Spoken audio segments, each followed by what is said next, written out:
So we are a band of siblings, or a band of brothers, and we started the Qings around 2024. In terms of who's the eldest and the youngest, I'm Luis and I'm the eldest. Oldest? Yeah, I'm the eldest. Yeah, I'm the oldest. Who's next? Of course. I'm the second of the five. And I'm the middle child. So yeah, middle child.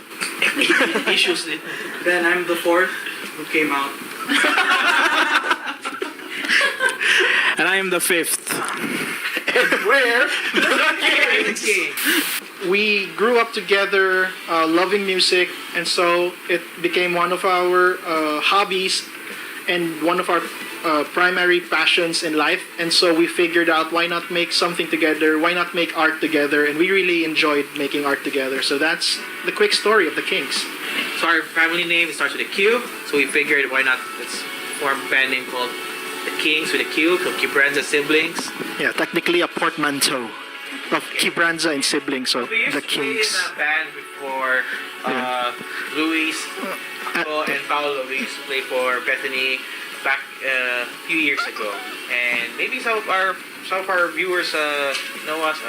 And we're the Kings. As the youngest brother, I've always kind of witnessed them playing with the old band sa Bethany. So I guess part po sa natural nga na-interested po ko sa music.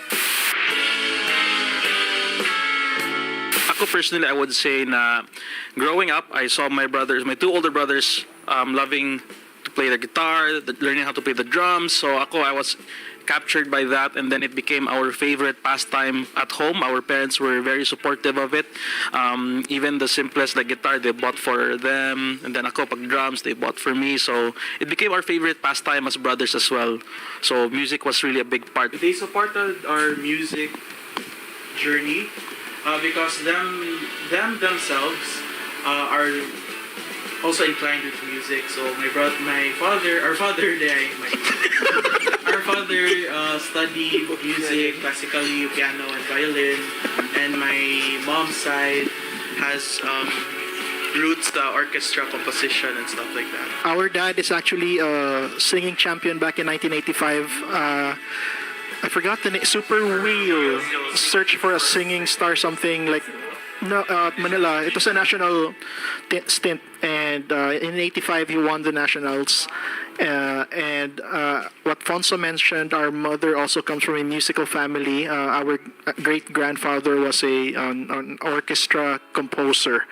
So we would talk about it at home. Mura siya software ug hardware nga combo ba. Nya murag nalingaw naman sad mi, so padayon ana. So that's it.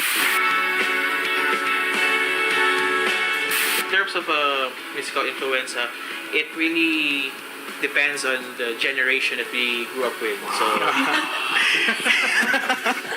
So approximate. Luis Disco. So basically, there's the bands that we used to listen to a lot, like during our younger years. That's our influence per band member.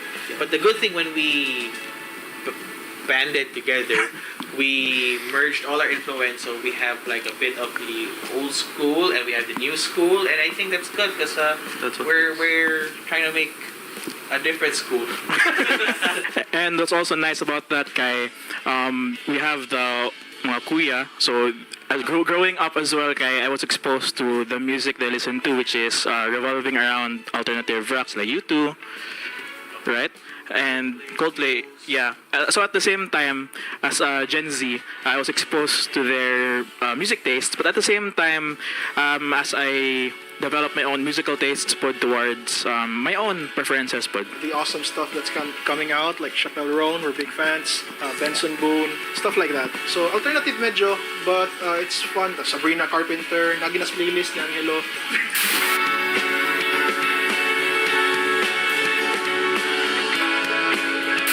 As the eldest, my musical influences was because of my environment. My parents weren't, although they were talented, they weren't the type na mamugos.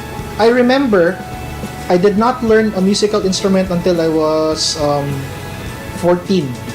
Yes, kay nami gitaras balay, pero wag yun ako hikapa kay Ipislit ako sa string, sakit ba? So, yan na. Pag first year na ko, tanan, Don Bosco mo ko, so all boys. Pag first year na ko, mga guys, may lagi mo gitara, ano niya? Nasuya ko ba? Ano mo ko gitara sa balay, katong gabi? Moto pag second year na ko, ba na ko mag-guitar? And then from there, since my parents were not really imposing their ideals on us, I discovered what was around me. So back then, it was like a lot of pop punk, a lot of new metal, but I've always considered myself an old soul personally lang. So like the 70s, si James Taylor, si Karen Carpenter, mga nga stuff.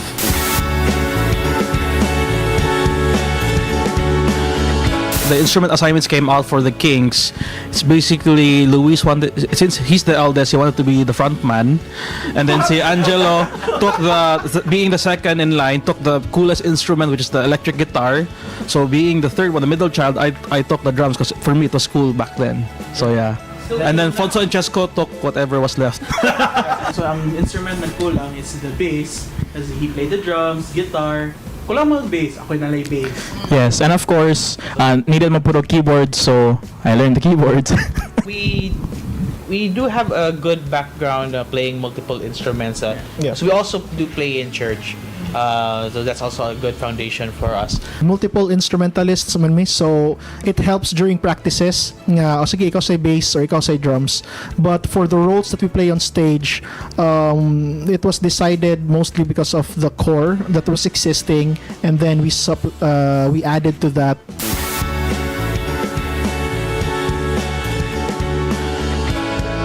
Back in 2020 when COVID happened, that was the year where I got married as well. So amongst us brothers, I was the first to get married, so I was the first to move out of the house. And then during that time where everyone was supposed to live in the same roof during that time, especially kami being brothers, I would say the experience was very different when I first left. Okay, it was very easy before. Like when we called for our practice, we were all in the same house. We practiced jam ta. And it was more of jamming ra gyud. Uy, I have a nice riff. Anya manuktok sila. Anya, uy, sud ko di sa mong kwarto. Ayan na ra gyud siya. And then when we transformed doing the Kings, and then the brothers started moving out of the house, then it would be like a weekly thing. Like, hey, let's set a schedule for practice. Let's see each other. Being together in one house before they moved out, it was very easy to schedule practices or even like just to jam along with each other because we have instruments at home and stuff like that. So pagkaroon na nag-iya nagsilagbalay moto so na kay mag-schedule like practice, especially na kami sa akong brother Chesco kay nag-study pa mi law and optometry, so kana among schedules di good mo bangga available mo Thursday wala. No. So that's why I think twice the effort amo ang to meet nowadays. Kay we always have like we chat, we set a date for a meeting online good para at least makatapok me virtually. People would ask like, "Hey, you're five brothers. You guys are a basketball team." Although yeah, we do play sports, but music is our like basketball our passion thing, diba? Yeah, but given the intricacies of the progression of our lifestyles, it's more rewarding. It's more rewarding. We still give, like what he said, double the effort, and we come up with stuff together. So it's more rewarding these days. The difference between Bethany and the Kings, first, technically, the Bethany songs are written as a three-piece or three guys instrument, so the instrumentation is less layered and more rock-oriented. The Kings were five guys, so there are more layers and it's more pop-oriented. But the hooks are still there, the signature hooks, the melodic hooks, the arrangements, the lyrics and all that. So they're parallels in a sense. I think for me to keep it simple, it's Bethany is rock and serious, and then Kings is fun and groovy.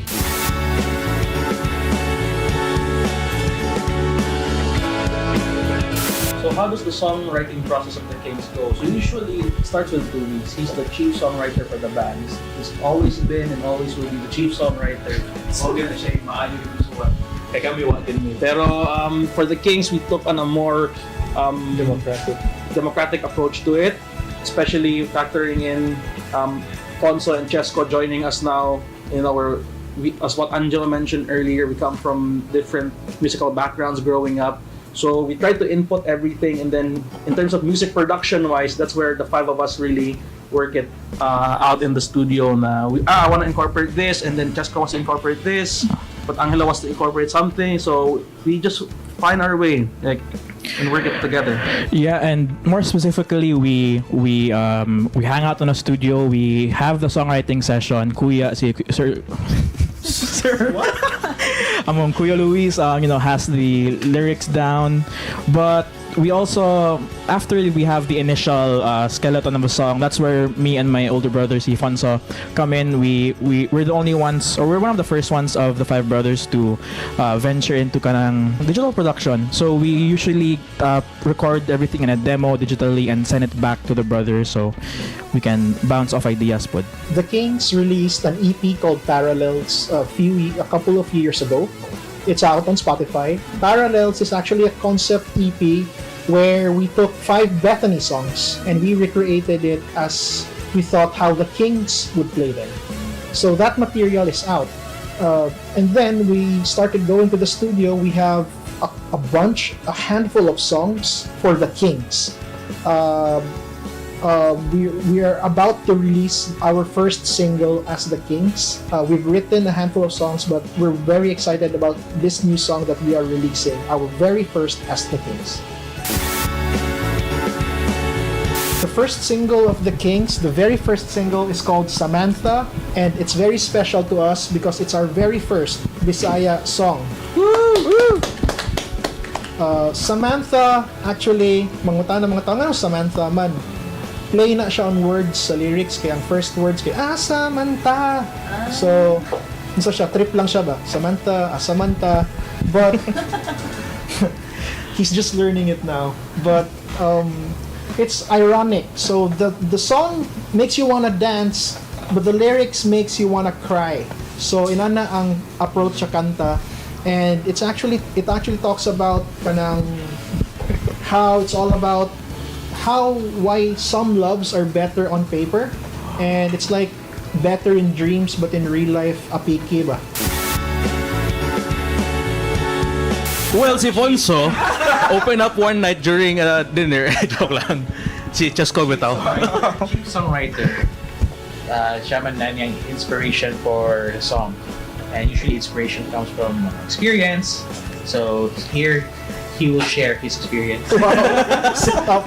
Of course, when you start songwriting, you draw from experience. It becomes your inspiration. But after quite some time, you begin to learn to draw experiences from other sources as well. Samantha in particular was just a feeling thing, like a weather thing, a mood thing. In fact, an exclusive trivia for my TV is that it started out as a very slow song, like a really slow song. But our vision director, our director of vision, Angelo, said it has to be fun and groovy. Therefore, the final output. And we're very happy with how it turned out.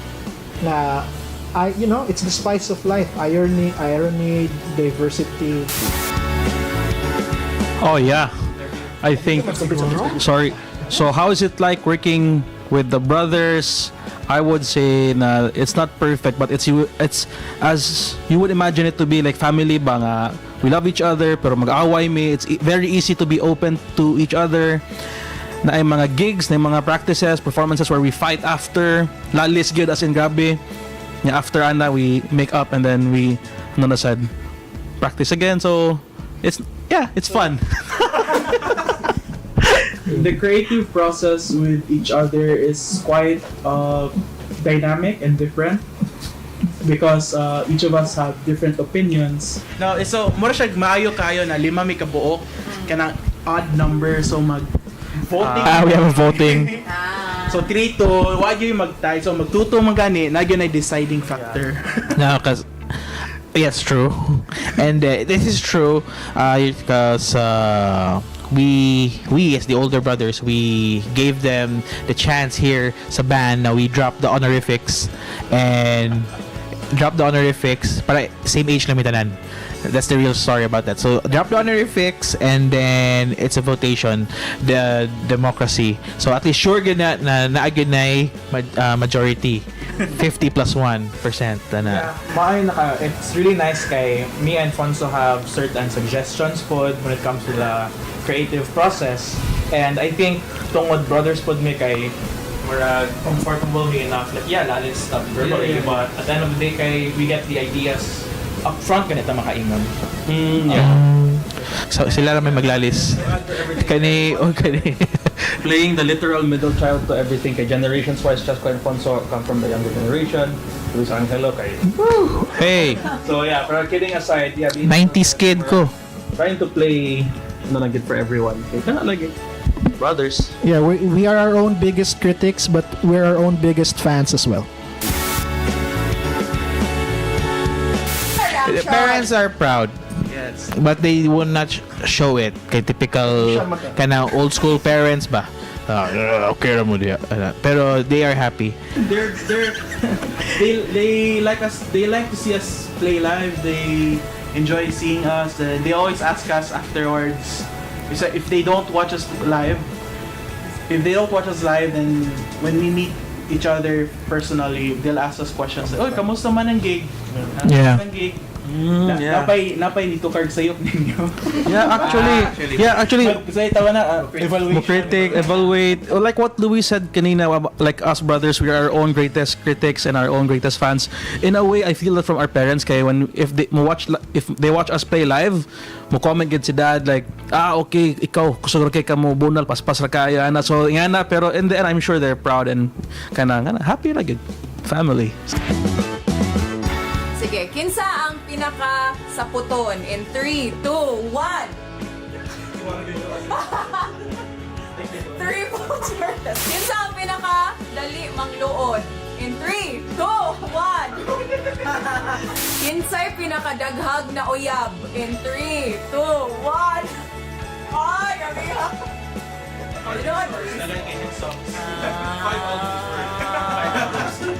Kinsa ang pinaka-favorite ni Mommy in 3, 2, 1. Ni Daddy in 3, 2, 1. Kinsa ang pinaka-gwapo ninyong 5 in 3, 2, 1.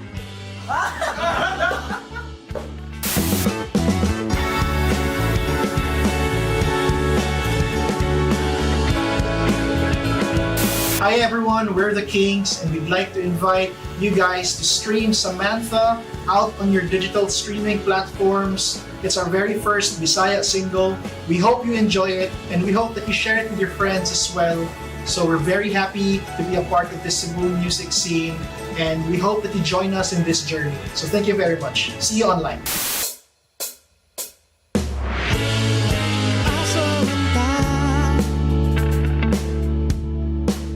Sa gyutani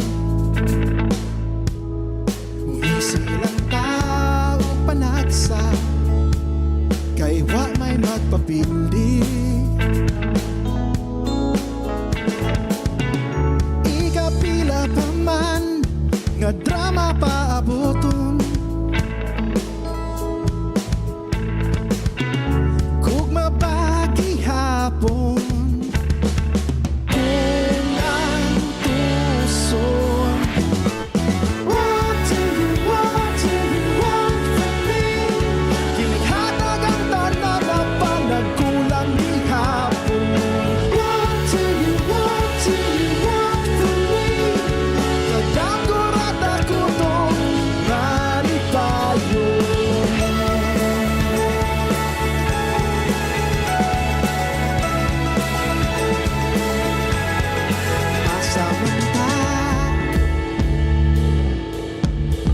sa gyutani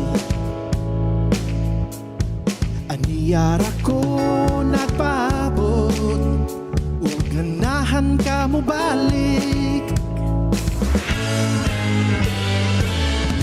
Ikapila pa man Nga drama paaboton Kung mabagi hapon Kung ang tuson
Thank you.